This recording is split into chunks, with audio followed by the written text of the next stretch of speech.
মানুষ এখনো সিদ্ধান্ত নেয় নাই আগামী নির্বাচনে তারা কাকে ভোট দেবে। মাত্র 12% মানুষ বিএনপিকে ভোট দিতে চায়, 10% মানুষ জামাতকে ভোট দিতে চায়, তাহলে 22%। আর বাকি ভোটাররা, বিশেষ করে 48% মানুষ সিদ্ধান্ত নেয় নাই কাকে ভোট দেবে, 14% মানুষ বলতে চায় না কাকে ভোট দেবে। তার মানে এটা পরিষ্কার, তারা বিএনপি জামাত কাউকে ভোট দিতে চায় না। ওই 14% মানুষ, 14% 48% মানুষের সিদ্ধান্তটা আমরা চাই না। তাই আপনাদেরকে বলছি, আপনাদের সামনে অবর্ণনীয় সুযোগ আছে, অপার সম্ভাবনা আছে।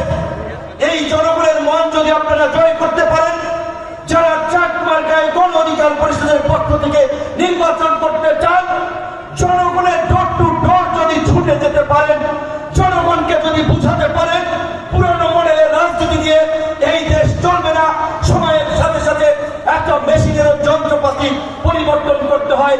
আমরা যে মোবাইল ইউজ করি, এই মোবাইলও 2G 3G